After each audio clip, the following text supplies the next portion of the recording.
Hey Ultraman card game fans, we're talking about Ginga Victory today and doing a deck profile for this deck that's been topping the charts in Japan. We're going to talk about the 50 cards that go into it, the strategies and synergies with the characters here, and how to play the deck. So for anyone wanting to see all 50 cards, we have here the full deck list. And this deck has gotten a huge boost in its power and consistency since BP04. BP04, BP05, Ginga Victory was still very powerful and a lot of fun to play, but it didn't have the same agency and control compared to some of the other decks. Whereas now with new scenes and new power-ups, this deck is a lot smoother to play and much more fun. So we are going to start with talking about all of these cards, and starting us off, the level 1 Ginga. This is your standard draw 2, put 1 card at the bottom of the deck, level 1. And it's a really good way for this deck specifically to fix any bad hands. This deck's ratios are geared towards 2s and 3s, so any card that lets you draw some things and get rid of things you don't need is a good way to balance any awkward hands. And next we have the newest addition, this level 1 Ginga Spark Lance. This one, when you have 2 or more double heroes, you get a BP grade increase, meaning that if you're playing this guy on turns 6 or 7, even turn 5, it's a 9k single and a great way to win a battle where you're just top decking and trying to beat your opponent towards the end. And next, for our level 2s, so 5 level 1s, we have 4 of these Scene Search Ultraman Gingas, staple in any deck, being able to search for a scene, and we're going to talk about why later having scene searches is really important for this setup of the deck to take off.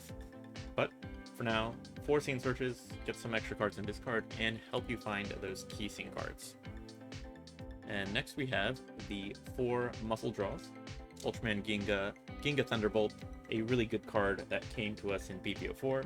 This is one that lets you put 2 cards, or up to 2 cards, from your hand to the bottom of the deck, and then draw 2 more. So with these cards, you'll be able to fix any weird setups where you just have too many level 3s, too many level 2s, too many scenes for whatever reason, and get you closer to something you need to win the game.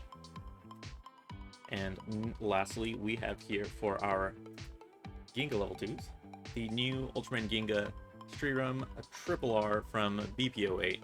This is a cool card that when it is a single or double, if you have 2 or more double Ultra Heroes, you can give it a BP grade increase, and then for every triple, it is getting extra 1000. Really, this card stands out because it's going to just be a single 10k, which is even better than the level 1 Ginga we had before. And if you play it as a double, as long as you meet the criteria, it's very common a 14k double. Already that is a strong number to have, and then as a 1-2, it's even better because you can play something else on top of it, like a Ginga Streamroom, level 3 later. Also, you can hit this as a 15k if you happen to build a triple. If you have your Battle for Tomorrow out later, this can, again, become even stronger. So really just, all in all, a great triple R to have in this deck. So with this 12 level 2s, and let's talk about our level 3 Gingas.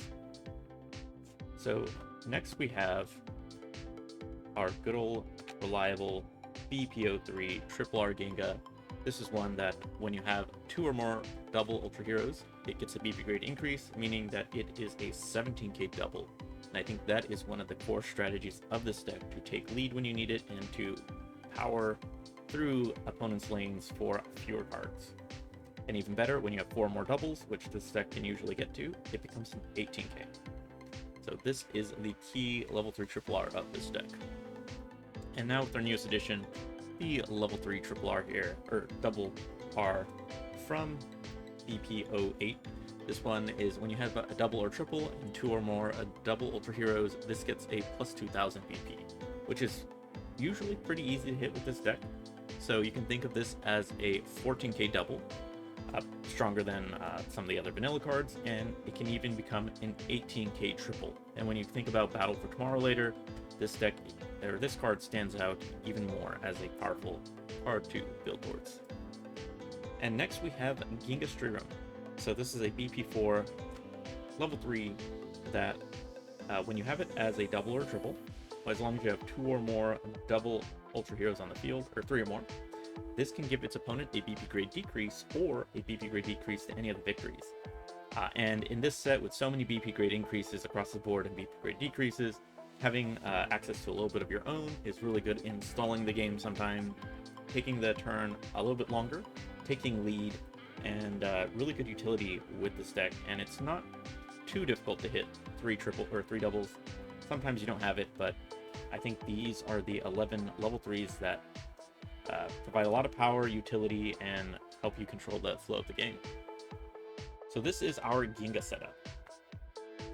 So for this deck specifically, we have Ginga on the heavier side. I do think Ginga has better level 2s and level 3s that we want to play towards. And this deck isn't trying to rush towards building triples or quads. I don't think Ginga as a character is the best for that, but it's nice to have. So on to the victories. So we have here 4 and 3 level 2 victories. Feel free to swap these based on the utility you feel like you want. I can even see myself, flipping one of these into a scene search. But starting us off, we have the BP04 level 2 victory. This one lets you reveal the top 3 cards of your deck to look for a level 3 Ginga Victory and discard a card. Really handy because a lot of this deck, playing it is just having the right level 3s to just build the strongest doubles. So this is a good one to play, fix up your hands. Alternatively, we have here the scene searches. Like we said before, getting access to those scenes is really key with setting up your late game plays. So you can do either one of these, but here are 7 level 2 victories. This is where I do think the victory level 2s just don't have the same utility. I think the muscle draw is even more useful than this victory, and the new level 2 victory needs to be a double to give opponent minus 2,000, whereas this one is just, as a single or double, almost stronger. And now on to the level 3 victories. So to round off this victory light setup, we have here 4 of the Red King Knuckle. This is a classic victory card that is really powerful. You get a BP grade increase against basic or power types. And when you have 3 or more double Ultra Heroes, not too difficult to pull off, you get a plus 1,000. So meaning you have a double here that's also 17k, similar to the Victory Triple R, just a little bit harder to pull off. Or as a single, it's again 12 or 13k. So this is a key card with just playing it against this basic heavy meta and beating your opponent's lanes with BP grade increases. And when we talk about Battle for Tomorrow later, this is a card that can also, as a single, hit 17k. And our last level 3 Ginga, the new level 3 victory, the new Triple R. I definitely underrated this card when it first came out. Now this one works pretty well here, where as a single, double, or triple, you can give a level 2 victory or Ginga and put it under one of your level 3 singles. So this is effectively like a free card draw. As long as you're able to, via scene search or this victory level 2, get some level 2 victories or Gingas in your discard, then any single level 3 you have is now able to become a double for free. So really handy with getting the setup you need. You can basically have this as a single and find a quick way to make it double for 17k. Now, by itself, it's a 12k and not the strongest, but that utility is sometimes really what you need to get a key setup. So this is our level 3 victory setup. And coming to the final stretch here, we have the level 4 Ginga Victories. Right now I have 3 of these. I do think you can swap around a little bit, but the key thing is that this is a card that is the utility flex play of this whole thing. So, meaning if you have let's say the Triple R Victory here, and it's at 12k, and your opponent plays like a 17k lane there, you can make this a triple very easily to tie that lane. Alternatively, when we start talking about Battle for Tomorrow, then you're able to give this a BP grade up to have a double hit 17k or triple hit 20k to help you beat those really powerful lanes that your opponent might be playing. So with this deck setup, we're not really trying to build quads of these. If it happens and you have the perfect hand that enables it, definitely go for it. Gives everyone a BP grade or BP plus 1000 increase. However, this is a card that you use really to balance any awkwardness where you just have threes that need to get stronger. You're playing against an anti-BP grade Zeton with one of these things, and you want to be able to fix that 20k lane. And on to the scenes. So we have here 5 scene cards. We have 1 copy of the Activate Operation Magnawave. I opted for 5 scenes total just because we're playing a decent amount of scene searches, and I think these are the ones that help you break the harder matchups and setups. Now this one, you can discard a card to give plus 1000. You'll notice that this deck doesn't have a lot of ways to break 18k and get that plus 1000, so that benefits boost is always nice. And if you do have a weird setup where you're just not able to match anything with the Red King Knuckle against, let's say, a Kaiju deck that's all invasion hazard types, Operation Magnawave is a great way to get that BP grade increase. And speaking of BP grade increases, I think this is the powerhouse of the deck. This is the scene card that I think lets Ginga Victory, or really Ginga, stand out and enables many more combinations we're going to talk about in this channel besides Ginga Victory. Battle for Tomorrow. So Battle for Tomorrow, if you're not familiar with it, this card will basically set you up where you can take a bottom card of one of your double triple Gingas and put it in your hand, and then give 2 heroes a BP grade increase. So you can take a losing lane, let's say a victory level 3 here that just isn't going to win, and now you can make a single Ginga here at 17k. You can make Ginga Victory hit 20k. You can basically bump everything, and you'll often find that you have a board turn 4, turn 5 where everything on the board is able to hit 17k, and that is very difficult for many decks to beat. You can use it to counteract any Omega BP grade downs, any DLR BP grade downs, things from like Farewell Icarus from Rosa Blue. So this is the card that I feel like in any of the match videos, this is one that pushes you into the victory. So this is our deck setup.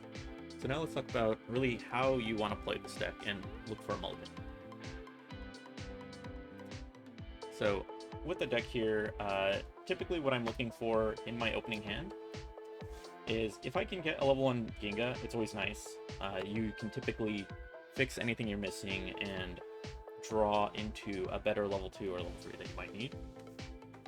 So you might start off with this and start your game there. And for turn 3, I'm looking at really how do I get to Battle for Tomorrow. So we've talked about how Battle for Tomorrow is the key card that is going to win you the game more often than not. So a lot of times I'll want to look for, can I get a scene search? Something like this on turn 2, that is then now a double for the rest of the game and likely to hit a Battle for Tomorrow, or at least increase the chances I get it. Now working backwards, this is a round 3 scene card, meaning that you want to win your turn 3 to get that set up. So you have a couple great options in this deck for hitting that. Any of the level 3 Gingas we have here and level 3 victories are pretty much a surefire way to take lead. So you have everything from a double victory Red King Knuckle. This will basically hit 16k in the certain matchups, or 17k if you have, let's say, 3 doubles. Alternatively, if you're playing against something that doesn't run a lot of basic types, you might want to try something else. And this is where our good old reliable Ginga comes into play. This being a double, you're able to hit 17k pretty easily, and that will win you against most decks other than, let's say, a Tiga Triple R. So with this, you're then able to often take lead. There are some interesting things you can do, like if you have Operation Magnawave, you could actually discard a card to make that 18 and even beat Gingas in that case, or Tigas. From there, you can also consider things like your latest Ginga Shriram, 14k option. Again, not as strong as some of the heavy hitters, but 14k is usually pretty good in certain matchups to take that lead. And lastly, we have Ginga Shriram. This does need to have 3 doubles, so you have to be a little more conscious about how you set this up. But this is another one that if you give a BP grade decrease to the opposing lane, this will beat most things, other than, let's say, maybe that Tiga Triple R. So speaking of those Tigas, if you expect your opponent to try and swap a Tiga Triple R here, it's actually better to even consider waiting a turn and playing your Victory or Ginga here to then take the lead on turn 4, and then that you're much more likely to hit your Battle for Tomorrow the following turn. And then from here, usually this is a setup that is nice to have going into a turn 4. I think from here you can always look for things like a Ginga Street Run. So you could always, by this point, maybe this is just a single, and you play, or actually something like this. This is a pretty solid turn 4 play where now you can give a BP grade decrease here or against a victory, and then with Battle for Tomorrow you're able to take this card back in the hand. And if you look at here, this can be a 17k, this can be a 17k, this can become a 17k, and you'll likely find an opportunity to win the game. Alternatively, you just hold a turn, and then you just wait for turn 5, where having that many 17ks is very, very difficult to defeat. So you can play something like this. Again, in certain matchups, this is just going to become a BP grade increase, so 12k. And if you do that Battle for Tomorrow on that turn, again, you have a 17k, you can build here 17k, 18k from this can become 17k, this can become 17k, and on turn 5, 3 17ks should win you the game, except for the most competitive matchups. So this is really what you're looking for, and Battle for Tomorrow would go into discard, but that is usually what you want to close a game. Because if you look at even this board, you don't need a lot of level 1s, and you don't need that many cards to hit this. You're really focusing on your muscle draws to just get you a decent spread of 2s and 3s that you can use to fix this. And with that, this is pretty much our Ginga Victory deck profile. If you see the match videos, a lot of the matches just come up to finding the right turn to take lead and playing your Battle for Tomorrow.